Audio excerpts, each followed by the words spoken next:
WHGE 95.3 FM coming up, the Open Eye.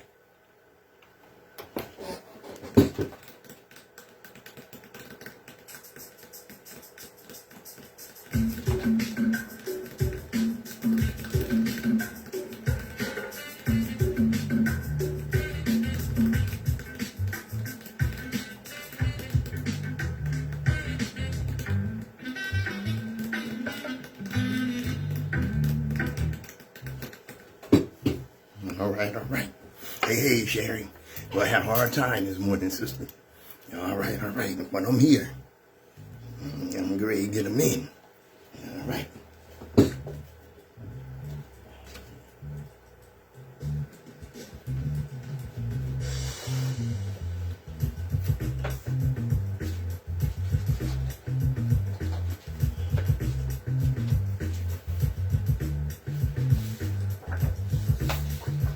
Those of us that indulge in or commit intellectual violence don't do so for the pleasure of mental masturbation or ego digging.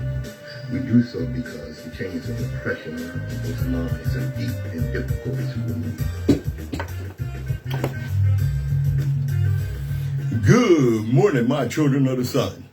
Welcome to the Open Eye on WHGE 95.3 FM.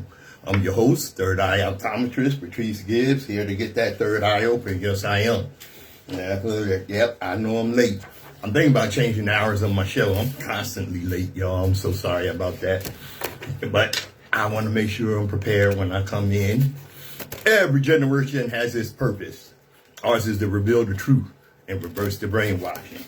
All right, let me get my disclaimer out the way. Okay.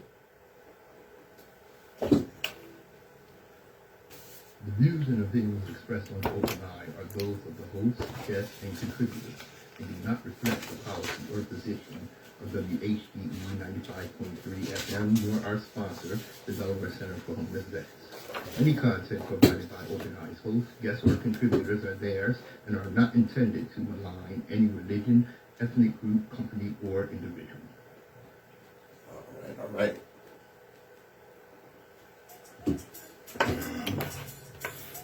All right. Let's get them started here. What's up, Steve? I see you there. All right. Listen. We locked into the Open Eye where we don't just report what happened. We ask why it happened, who benefits, and what they don't want you to see. Because right now, we're living in a moment where reality is being edited in real time. You're told everything is fine while the foundation cracks beneath your feet. You're told to trust the system while the system shields the powerful and disciplines the powerless. Yeah. You're told this is democracy while decisions are made behind closed doors and handed to you like a finished script. And here's the dangerous part. People are starting to normalize it. What's normal? Corruption isn't shocking anymore, it's expected. The hypocrisy isn't hidden, it's performed, right? Outright with it. And accountability, that's reserved for the bottom, never the top. We are watching a system that can move mountains when it wants to, write blank checks, fund wars, rewrite laws overnight, but suddenly becomes slow and complicated and impossible when it comes to justice, equality, or basic human dignity. That's not dysfunction. That's design. And while all this is happening, the public is being distracted, divided, and exhausted, arguing over scraps, while the table itself is being carried out the back door. So today, we're not here for comfort. We're not here for easy answers. We're here to cut through the BS, cut through the noise. Because if you can't see clearly, you can't move correctly. And if you don't understand the game, you will always be played. This is the Open Eye. Let's get them started.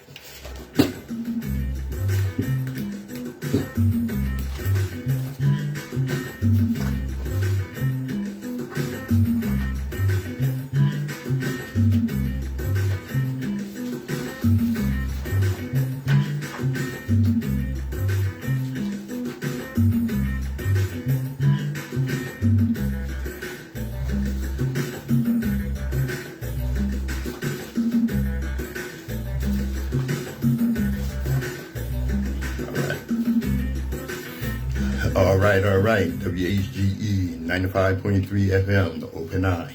You always like to relate history to what's going on now. Let's sharpen the lens up a little bit. All right. When healing becomes a crime. I know any of you that know anything about history, you've heard about the Salem witch trials.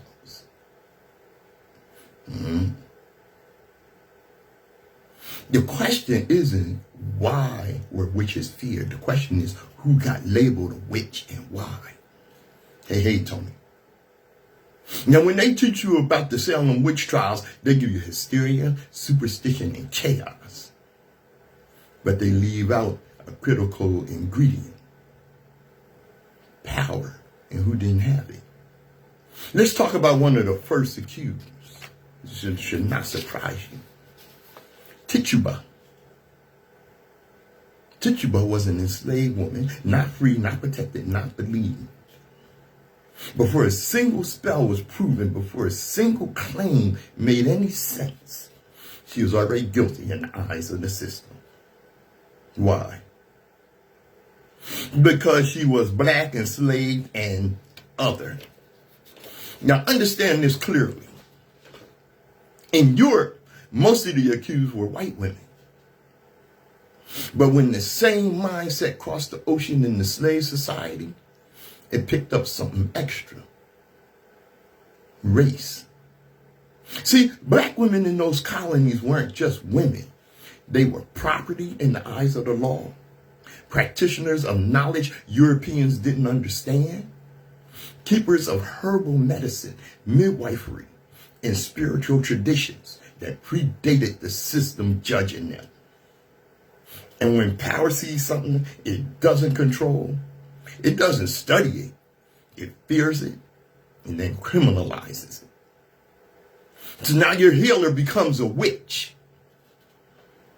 Your midwife becomes dangerous. Your knowledge becomes dark.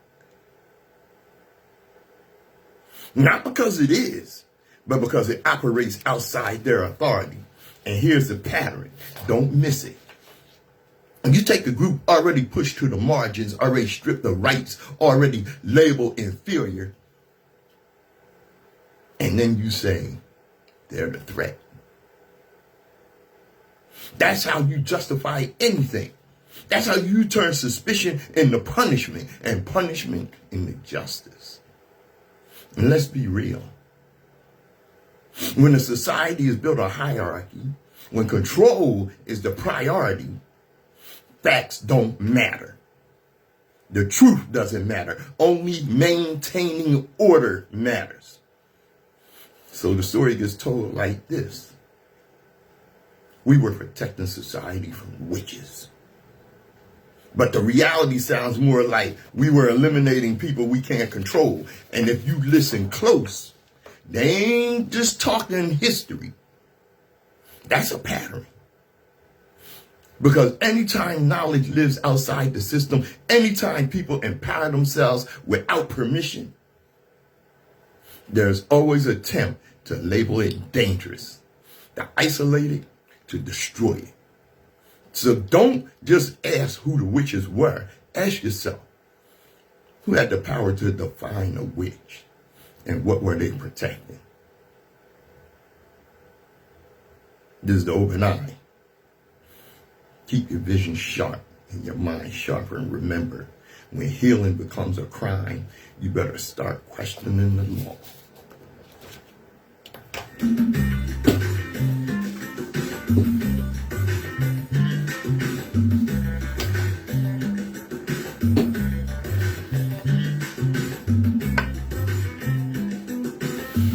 WHGE 95.3 FM.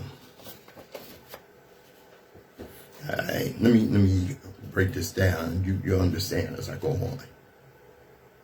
Why? Why is this the standard now? Since when do we decide that a protest is measured by head count instead of impact?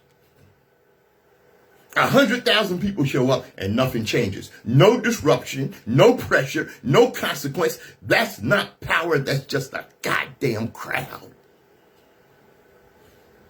1,000 people show up, march in a neat little line, stay on the sidewalk, follow a pre-approved route,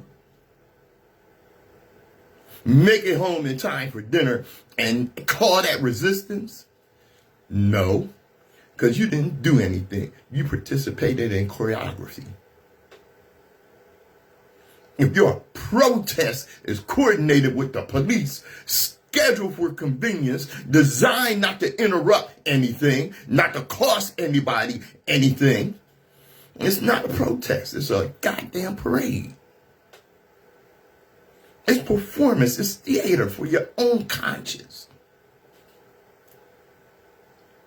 What you got was some emotional satisfaction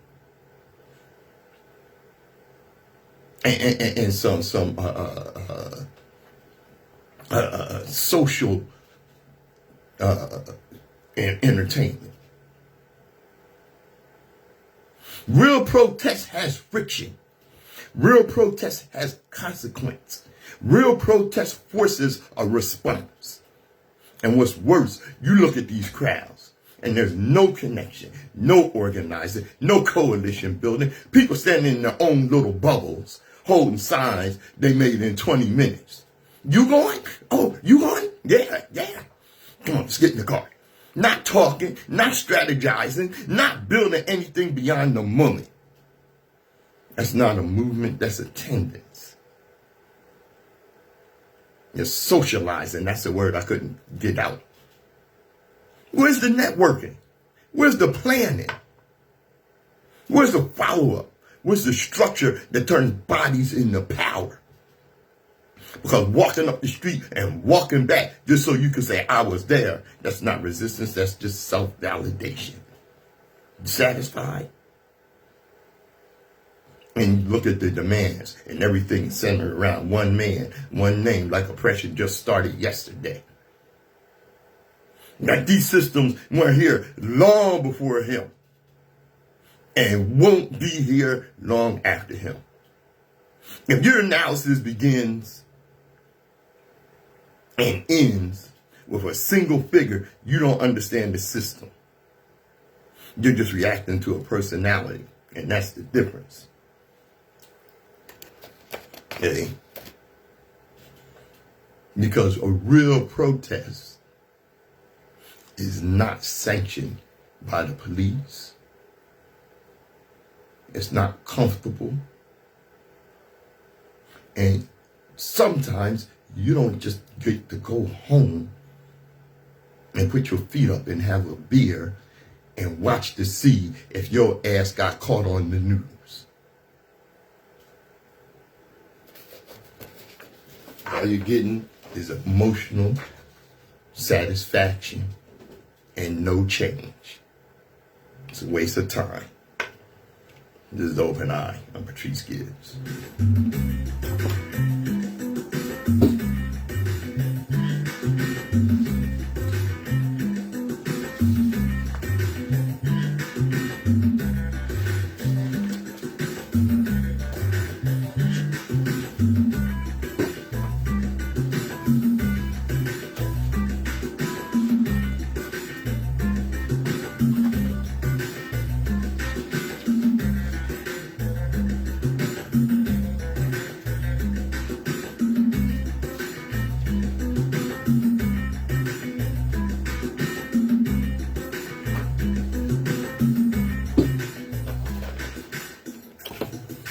WHGE 95.3 FM. You know, some of these critics of the No Kings so-called protest, or No Kings parade, they're calling for something much harder. You know, you seen some of these warehouses with 6 warehouses in 6 states, or in several states burned down? Yeah. See, the thing is, you got to F up the money. If you don't F up the money, you really wasting your time. because they only respond to money and blood. Right.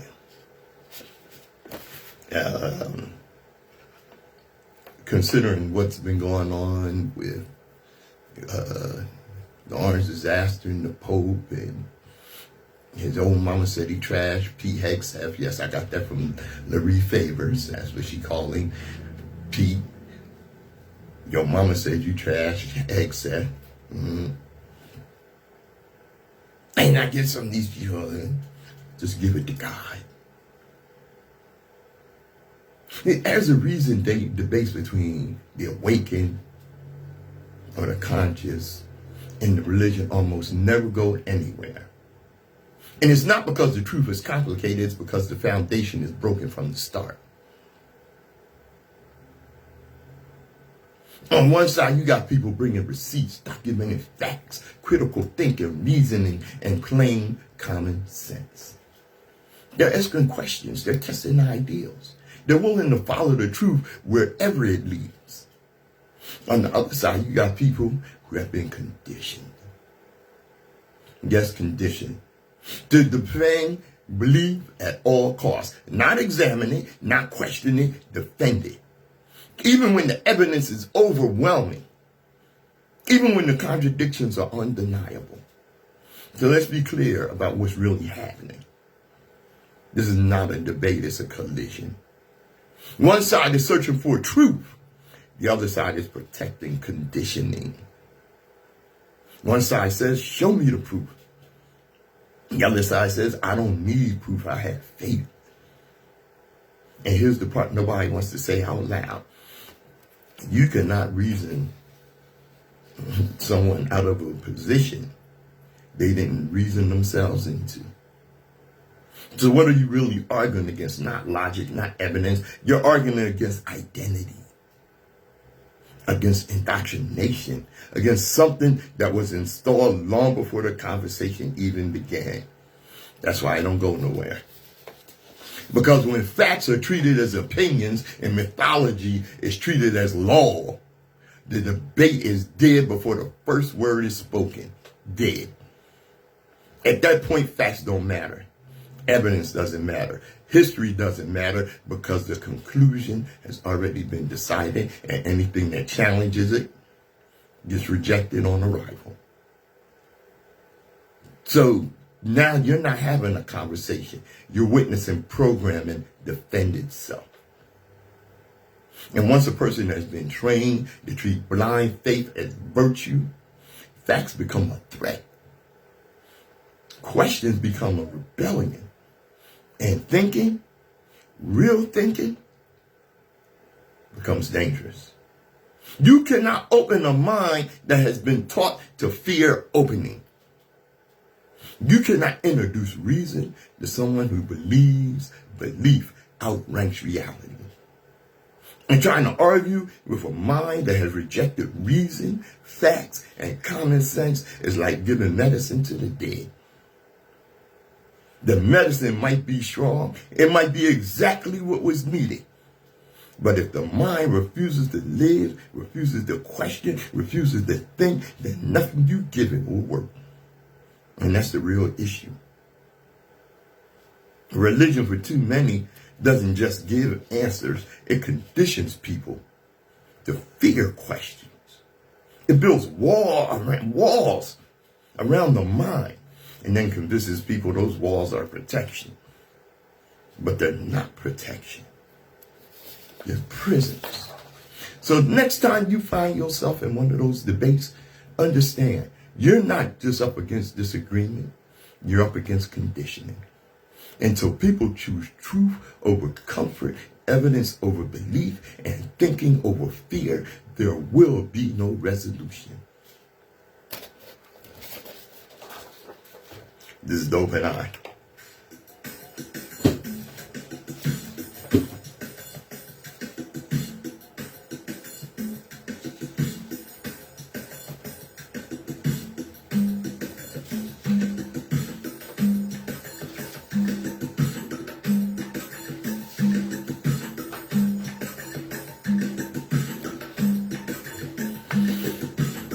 WHGE 95.3 FM. Patrice Gibbs, your third eye optometrist here. Yeah, the blood of Jesus. They want to talk about sacrifice. They want to talk about the passion. Well, let's talk about a passion that lasted 400 years. The truth is uncomfortable, but the truth is this. The average soul trapped in the gears of chattel slavery suffered a lived agony that eclipses the road to Calvary. We are taught to worship a man who chose his path. A man who knew the end, knew the reason, and knew with divine certainty that in 72 hours he'd be back on the throne.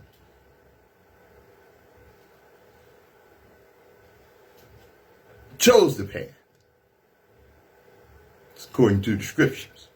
Let me tell you something. My ancestors had no choice. They didn't walk toward the whip willingly. They were hunted. They were shackled. And when they died, they didn't rise in 3 days. Their bones are still resting in the red clay of Georgia and the dark pressure of the Atlantic floor.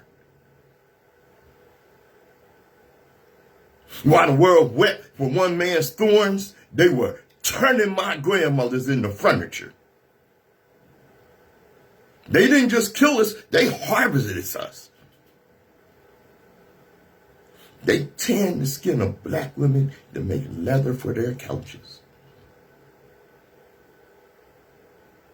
They stuffed their parlor cushions with the hair of the enslaved. And they used our infants for alligator bait in the swamps of Florida, watching from the banks while the water turned red. Think I give a damn about Moses? They turned their execution into a picnic. They brought our children to watch our fathers swing from poplar trees, teaching the next generation how to find amusement in the scent of burning flesh. Let me tell you the ultimate irony. And after they raped the men and women for sport, after they forcibly impregnated the mothers and sold the children off like cattle, they had the audacity to give us a book. They gave us a Bible they wouldn't let us even read, preaching about a savior while they acted like devils. They pointed to the stripes on Jesus' back to make us accept the stripes on our own. My people suffered more than Jesus. Don't tell me about the suffering of the one until you acknowledge the suffering of the millions. The ones thrown overboard alive. The ones so numerous that sharks change their migratory patterns just to follow the slave ships. The ones who lived their entire existence as property subject to the whims of rage. Jesus suffered for a weekend. My people suffer for an eternity. It's time we start looking at the cross and start looking at the soil beneath our feet, because it is soaked in the blood of the sacrifice that was never voluntary.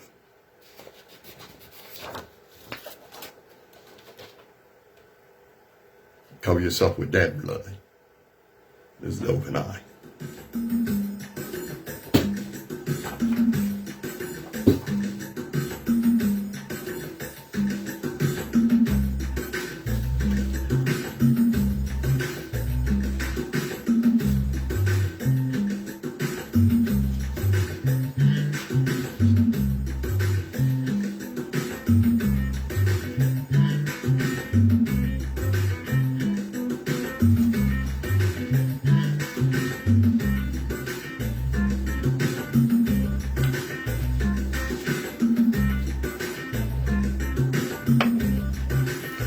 Hey, Patrice, I see you there, bro.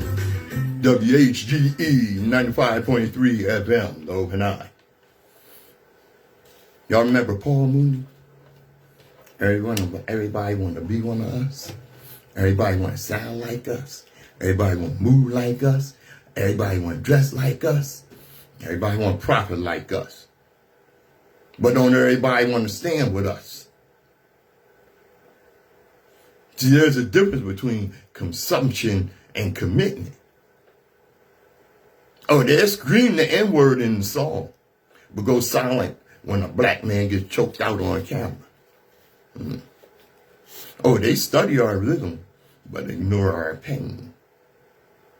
They'll monetize our culture, but won't mobilize for our justice. That ain't love. That's extraction. And we've seen this pattern before. Over and over again, from jazz to rock and roll to hip hop, to fashion, to slang. Just let me tell you about fashion. What Vogue did. Yeah. They put a picture up, Tracy Ellis Ross, Diana Ross's daughter. She had an afro. They call it a cloud bob. And now we're going to change the name of our hairstyle to make them comfortable, a cloud bob. We create, they imitate, they profit. We got to fight to survive and maintain our originality and integrity. And when it's time to speak on the real issues, police brutality, economic inequality, educational disparities, mass incarceration, suddenly it's quiet. Or worse, they tell us to calm down. They tell us to wait. They tell us it's not that serious, but they never had to live it. That's why the words of John Henry Clark still echo with truth. Black people have no friends in the world. If you're looking for a friend, look in the mirror. And if that sounds harsh, listen to the warning from Martin Luther King Jr. because he saw this moment coming long before we got here. Tomorrow is today. I'm quoting Dr. King. We're confronted with the fierce urgency of now. In this unfolding conundrum of life and history, there is such a thing as being too late. There's no time for apathy, complacency. This is a time for vigorous and positive action. That's not just a quote. That's a command. Because while others are entertained by our culture, we are living our reality. And time is not on the side of the passive. So what do we do with that truth? We stop begging to be understood. We stop waiting to be validated. Keep your Oscars and your Grammys. We stop expecting solidarity from people who only signed up for the entertainment, not the struggle. And we start moving with urgency. We build, we organize, we educate, we protect. Because the mirror don't lie. And the reflection looking back at you, that's your first ally. That's your foundation, that's your power. So enjoy the culture if you want. But understand this. We are not a trend. We are not a vibe. We are a people standing at a moment where delay is dangerous and action is absolutely necessary. Tomorrow is today. The time is now. Don't watch history happen. Make it happen. Move it. Stay woke.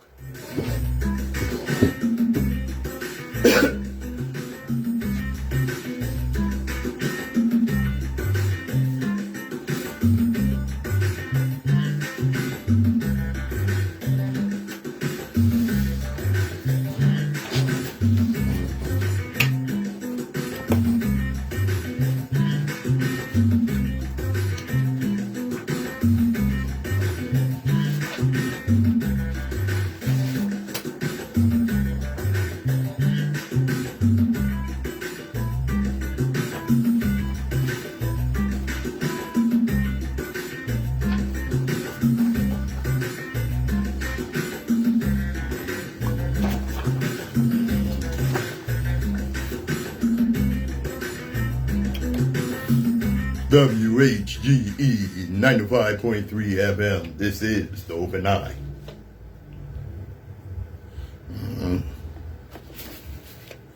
You burn the ashes, or you burn the house to rule over ashes. The weaponization of your own poverty. Understand the architecture of your own oppression. The architects of this system don't hate us more than they love power. But they know you do. Oh, I'm not talking to you in the mirror. They fed you a steady diet of black excellence as a threat. So you'll hand them the keys to your own survival. They whispered in your ear that the black man was stealing your crumbs. And while you were busy guarding the door, they took the whole goddamn cake. You didn't lose your SNAP benefits to budget cuts. You sacrificed them at the altar of spite because you couldn't stand the thought of a black child being full. This is the suicidal nature of supremacy. You're the only people on God's green earth who will starve yourself to death just to ensure your neighbor doesn't get a snack. Damn. You rejected universal health care, a basic human right in every developed nation, because your soul is so curdled by the thought of others being healed that you'd rather watch your own grandmother perish in a waiting room. That isn't constant conservatism. That's psychological sickness. That is a suicide pact signed in the name of a privilege that doesn't even pay your rent. The myth of the struggle for equality. Here's the truth they try to bury. We ain't never needed you. We ain't never needed to be equal to you. Because you know why? Because we always been the standard. You ain't know that? Let me give you the fact.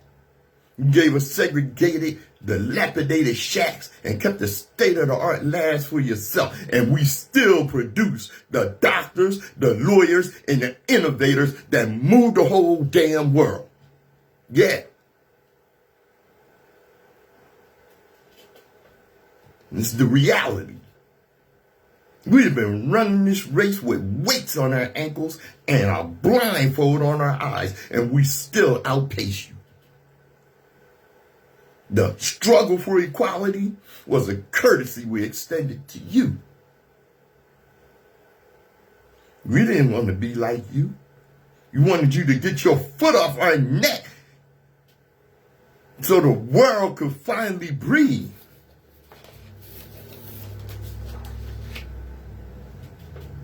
Let me tell you about the psychosis of the gatekeeper.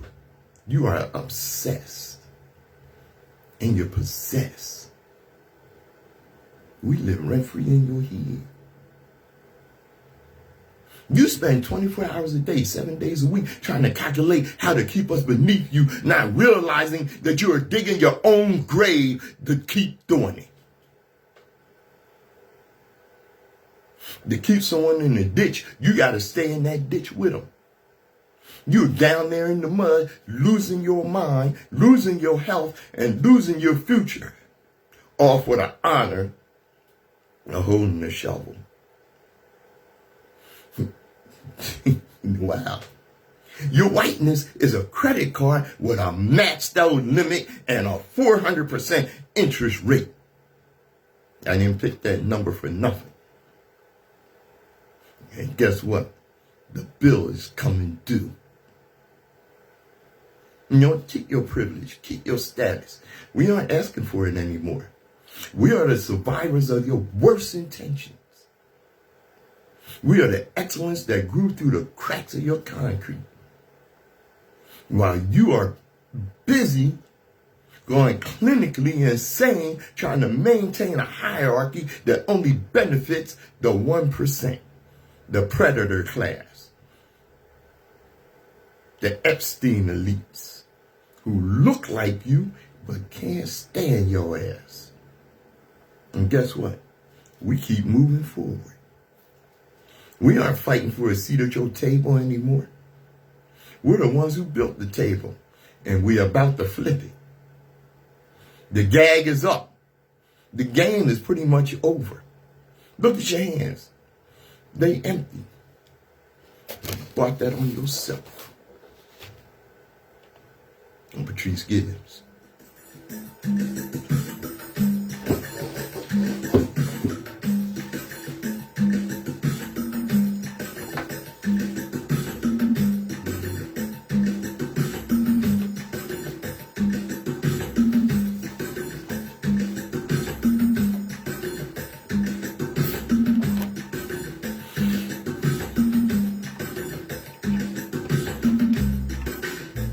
Wake up!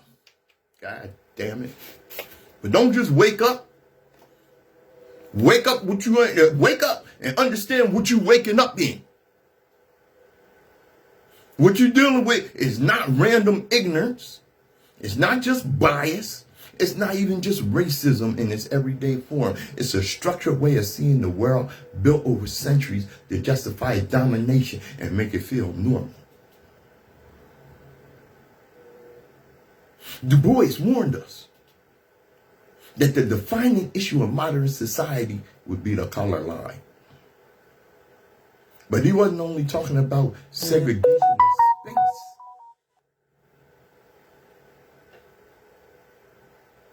He was talking about a division and how reality itself is experienced and understood. His concept of double consciousness tells us that black people are forced to live with a split awareness, seeing themselves through their own lived experience, while also being forced to confront a distorted image imposed by a society that devalues us. That distortion is not accidental, it's produced, reinforced, and maintained. Frantz Fanon pushed this further by showing that domination is not just physical or economic, it's psychological. Colonial power doesn't just occupy land, it occupies the mind. In black skin, white mask, Fanon explains how the oppressed are conditioned to measure themselves against standards that were never meant for them. Standards that center the colonizer as the model of humanity. So what happens? People begin to chase an image that excludes them. They begin to doubt their own worth. They begin to see themselves through hostile eyes. You put Du Bois and Fanon together, and the pattern becomes unmistakable. What people call propaganda in the United States is part of a much larger system, a racialized way of producing knowledge, shaping perception, and organizing society. Whiteness is positioned as the default, rational, civilized, authoritative. Blackness, and much of the non-white world, is framed as a problem to be managed. And this shows up everywhere in education, where conquest is softened into discovery. In media, where black struggle is constant and black complexity is ignored. In policy, where inequality is blamed on behavior instead of structure. This is not random. This is how hierarchy sustains itself without constant force. See, Du Bois called it the wages of whiteness. The psychological reward system that keeps large segments of the population invested in a structure that ultimately exploits them. Fanon showed how this extends even further into the internal world of the oppressed, where people begin to absorb the logic used against them. See, that's the turning point. Because once the system shapes you or shows you how you interpret reality, it doesn't need to constantly prove itself. You begin to reproduce it. So when we talk about dehumanization in this country, we're not speaking loosely. We're talking about a system that justifies violence abroad as necessity, normalizes inequality at home as inedible, rewrites history to protect its own image, and trains people, including those most harmed by it, to accept these narratives as true. Trump didn't create this. He just removed the filter. What you're seeing now is the same logic, just expressed with less restraint. The belief in domination, the comfort in hierarchy, the assumption that power does not need to answer to humanity. That didn't start recently. That's embedded. The real danger with both Du Bois and Fanon pointed to is what happens when that system takes root internally. When people begin to question their own humanity, when they measure themselves against standards designed to exclude them, when they turn their frustration inward instead of toward the structure that produced it. At that point, control doesn't require force. It operates through perception. So the real question isn't just whether the system exists, it's whether you recognize how deeply it shapes what you accept, what you reject, and what you believe is possible. Because if it reaches that far, then the struggle is not just political. It is about reclaiming how we understand ourselves in the world around us. Du Bois mapped the condition. Fanon exposed the mechanism. The evidence is all around you. Now the responsibility is yours. The question, what you've been taught, to examine what you accept, to refuse to participate in your own misinterpretation. See the structure, see the pattern, and once you see it, move differently. Look in the mirror for that friend. And if that face in the mirror is not friendly, you're in a lot of goddamn trouble. Just open eye.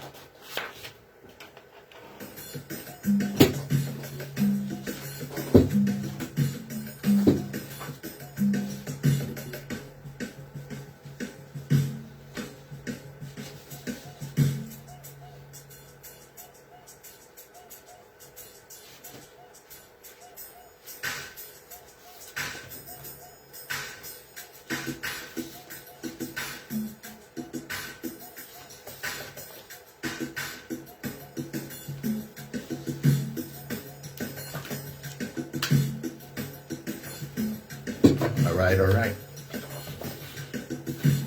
WHGE 95.3 FM. I'm Patrice Gibbs. Gibbs. Let me try that again. I'm Patrice Gibbs. Say that with authority, baby. All right. Hey, Virginia. Just now, 2026, moved in the tax breaks for Confederate heritage groups tied to a rebellion that ended 161 years ago with the American Civil War. Let me say that again. Virginia just now, in 2026, moved in tax breaks for Confederate heritage groups tied to a rebellion that ended 161 years ago. For over a century and a half, organizations built around the memory of pro-slavery insurrection, an armed revolt against the United States, were being subsidized. Not tolerated, not ignored, subsidized. And in the same breath, this country has the nerve, the audacity to tell black people that reparations are unrealistic, unfair, and too far in the past. So which is it? Is 161 years ago ancient history? Or is it recent enough to keep writing checks? Because you don't get to run both plays at the same time. You know what? Let's call it what it is. The Confederacy was treason. These are not misunderstood patriots. They were traitors who took up arms to preserve human bondage. They lost the war, but they won the narrative. And more importantly, they avoided the consequences that usually follow treason. No sweeping tribunals, no structural purge of ideology, no permanent disqualification from power, no executions. Instead, what did they get? Reintegration, romanticized, institutional protection. Monuments went up. Textbooks softened the truth. And organizations that carried that legacy forward were not only allowed to exist, organize, fundraise, and in cases like this, benefit from the tax code of the very nation their predecessors tried to destroy. And that's not just irony, that's policy failure at the highest level. Now let's flip the lens. Black Americans, African Americans, whose labor built this country without compensation, whose families were torn apart, whose wealth was systematically stripped through redlining, exclusion, and violence, and told that repair is impossible. Not impractical, impossible. But somehow maintaining the legacy infrastructure of those who caused the harm. That was not only possible, it was routine. And that's not contradiction, that's the hierarchy. Because systemic white supremacy in 2026 doesn't need a hood or a torch. It operates through normalization, through inertia, through the quiet continuation of benefits that nobody questions because they've always been there. And when someone finally challenges it, the system responds with delay, debate, and dilution until the outrage cue cools and the structure remains. Understand the deeper crime here. This isn't just about tax breaks. This is about what a nation chooses to preserve versus what it chooses to repair. We preserved the memory of traitors. We protected their symbols. We financed their organizations. But when it comes time to repair the damage done to the people they enslaved, now we need studies.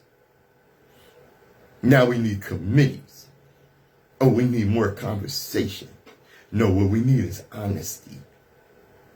Because the real legacy of the post-war period wasn't just Reconstruction.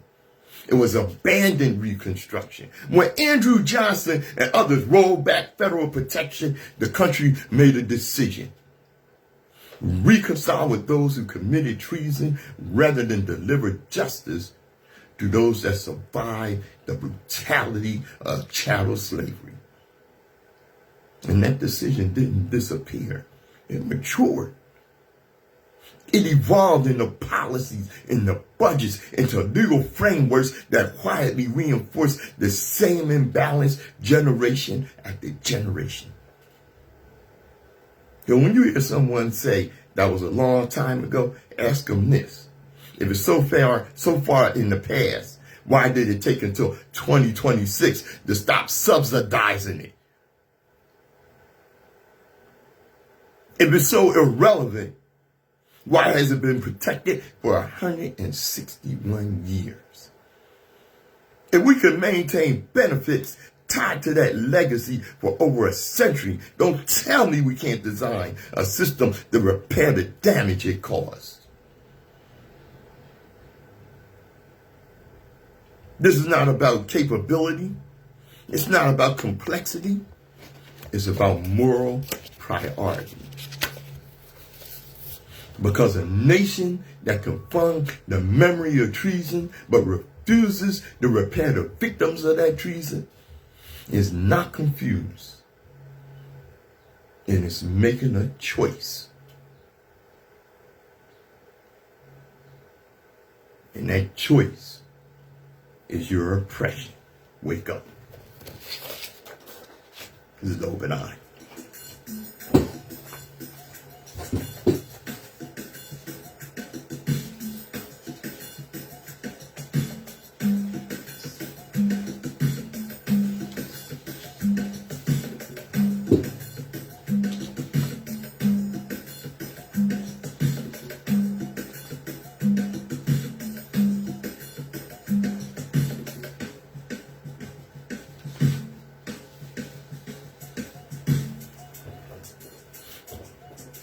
Hey, Rhonda, I see you there, sister. How you doing? All right.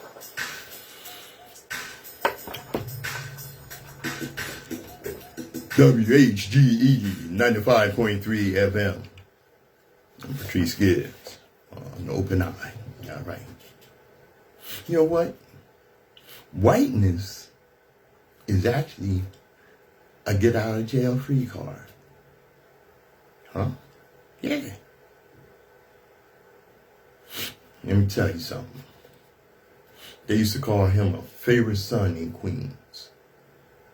But the New York Daily News, the paper read on the very subways and stoops where Donald Trump grew up, has officially torn that mask off. They ain't calling it a presidency anymore. They calling it the most powerful crime syndicate in history. Yeah. Listen to the indictment from his own backyard. The Daily News says it's time to acknowledge the tragically obvious. This administration is acting as a massive criminal enterprise that steals, extorts, and murders, all while cloaked in the awesome authority of the state. We are talking about a crime spree that puts Al Capone to shame.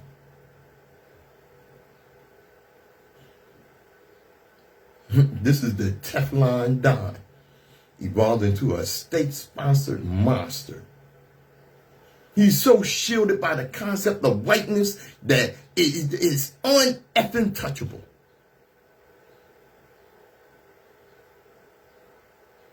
The body count of privilege. He can't say enough to be racist because the system was built to accommodate his hate. He can't commit enough crimes to be a criminal because he has repurposed the law into a weapon of personal retribution. The Daily News lays it bare. The murders, slandering Renee Good and Alex Preddy as terrorists while letting their killers walk free. The terror. Unleashing ICE agents recruited with white supremacist messaging to inflict state-sponsored fear on people of color and black people. The piracy. Summary executions on the high seas. Killing dozens of civilians based on nothing but unsubstantiated claims. The betrayal. Releasing the very felons who beat Capitol Police on January 6th while turning the Department of Justice into a hit squad against his enemies. The the shield of whiteness. He can't fail enough to be a failure. He can't threaten to seize the territory, or he can threaten to seize the territory of NATO allies and declare that legislators should be executed for upholding the law, and yet the floor never falls. Why? Because whiteness in America is the ultimate insulation. It provides a level of benefit of the doubt that functions as a bulletproof vest. Any other man, especially a man of color or a black man, doing 1/10 of this would be under the prison. But for Trump, the 34 felony convictions are just badges of honor for his base. The adjudicated rape is just fake news. And the corruption, just business. We are witnessing a level of state-sponsored criminality that this country has never seen, because we have never seen the raw power of white privilege weaponized with the full force of the Oval Office.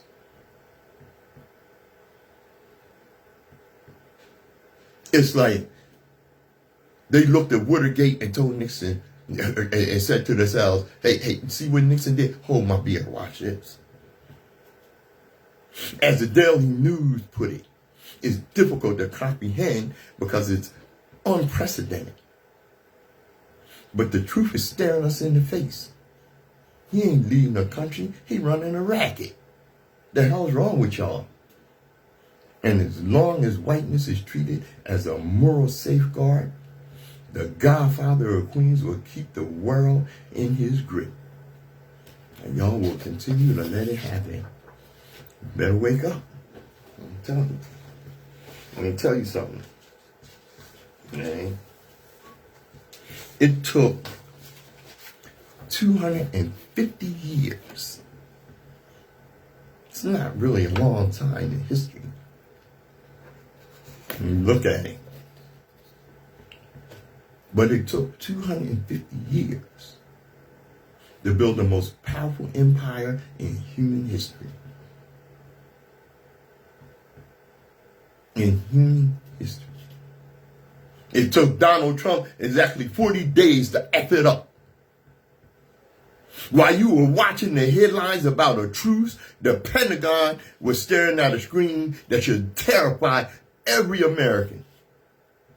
1/4 of our entire global missile defense is gone. This is not just an opinion, it's a political obituary. The New York Times editorial board just released a manifesto of failure, exposing 4 unrecoverable mistakes that have turned the United States from the world's policeman into a global pariah. Error 1, the Hormuz Track. The orange disaster thought he could bully Iran into submission. Instead, he gave them the ultimate weapon by closing the Strait of Hormuz. Iran proved they don't need nukes to destroy the West. All they got to do is turn off the oil. For the first time in history, Tehran knows it has its boot on the neck of the global economy, and they ain't taking it off. But it gets worse. While the media talks about strategy, the military is talking about exhaustion. In just 6 weeks, the U.S. burned through 25% of its entire stockpile of Patriot and THAAD interceptors. These aren't bullets you can just buy down Walmart. They take billions of dollars and years of manufacturing to replace. The U.S. is now effectively naked in the Pacific and Europe because the U.S. used their best shields on a war it didn't even need to fight. And then came betrayal. The orange disaster called for a global coalition to open the sea lanes. The response? Crickets. Europe said no. Japan said no. Australia said no. even our allies in the Gulf, even America's allies in the Gulf, the people of America were supposed to be protecting, realized that Trump's war was costing them more than an Iranian peace ever would have. The American umbrella didn't just leak, it folded. The final nail in the coffin is the death of the American myth. For decades, the U.S. ruled because people actually believed that the U.S. stood for international law and democracy. Today, the world sees a rogue nation led by an orange madman who threatens to erase civilizations. The New York Times is warning that our reputation, our greatest asset, is now a toxic liability. 2026 was supposed to be a year of celebration to the 250th birthday of the United States. Instead, it's looking like a funeral. We are witnessing a Suez-level disaster. Just as the British Empire collapsed after a failed intervention in Egypt, the American Empire is suffocating in the heat of the Persian Gulf. America is out of ammo, out of friends, and running out of time. Oh, the truth lands on April 22nd, a few days from now. If a deal isn't signed in the next few days, the orange disaster has threatened a total naval blockade. With what? With empty missile racks and no allies? The Pentagon knows the truth, and now so do you. The era of American dominance isn't threatened. It's already over. What we're living through are the final chapters of a 250-year-old story. The only question left is what comes next. Is this truly the end of the American superpower? Is there another move left on the board? Is the orange disaster saving America or burning it down? Okay. Let me tell you about this is the autopsy of a superpower. In the first chapter above was about the initial fracture. The sequel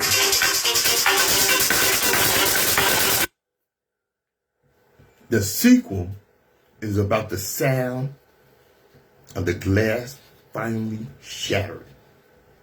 As of April 18, 2026, the Hormuz track hasn't just closed, it's become a vacuum, sucking the remaining oxygen out of the American century. The Pentagon's terrifying scream is no longer a classified secret.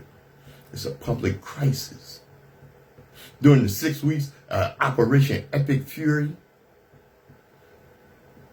through Operation Distract from Epstein, the U.S. didn't just fight a war. It held an expensive fire sale of its own damn survival. The stockpile scandal. Reports indicate the U.S. burned through nearly 40% of its THAAD interceptors and a massive chunk of Patriot missiles. The replacement gap. These aren't iPhones. They have a 2 to 3 year manufacturing lag. Secretary of War, Pete, his own mama said he trashed Hegseth, is currently scrambling for a $200 billion emergency infusion. But you can't print a missile overnight. For the first time since 1945, the arsenal of democracy is functionally out of ammo, leaving the Pacific and Europe protected by little more than hopeful rhetoric. The betrayal wasn't a sudden stab in the back. It was a slow, cold realization. The Orange Disaster Global Coalition that opened the strait became a coalition of one. While some NATO bases provided logistics, The heavy hitters, Japan, Australia, and the EU, refused to put skin in the game. They saw the $120 per barrel oil and realized that the orange disaster strategy wasn't protecting the global economy, it was incinerating it.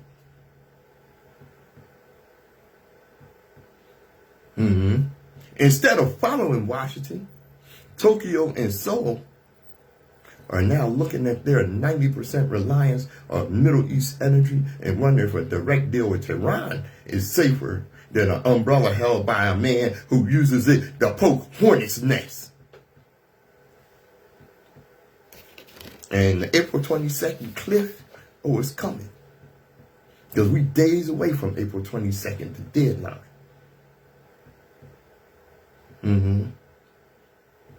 The Tangerine Tyrant, one last move is a total naval blockade of the Iranian coastline. On paper, the U.S. Navy is enforcing a blockade that costs Iran $400 million a day. But in reality, Iran has already achieved this goal by proving they can seize the world's most vital choke point without a single nuke. They have devalued the entire U.S. military presence in the Middle East. You hear that? Boo! That's the ghost of Suez. Just as 1956 signaled the end of the British relevance in 2026, we're witnessing the signal of the end of the American world police era. The world is seeing that the U.S. can still destroy, but it can no longer order. The funeral of the 250th. The irony is suffocating. This July was meant to be a celebration of 250 years of American exceptionalism. Instead, the New York Times obituary describes a nation that has transitioned from a stabilizing force to a global pariah. The myth of the American shield is dead. The missiles are spent. The allies then went home. On April 22nd, the world isn't waiting to see if Trump will save America. They're waiting to see if he'll be the one to finally turn out the lights. The question isn't what comes next anymore. The question is who's going to fill the void. This is the Open Eye. I'm Patrice Gibbs.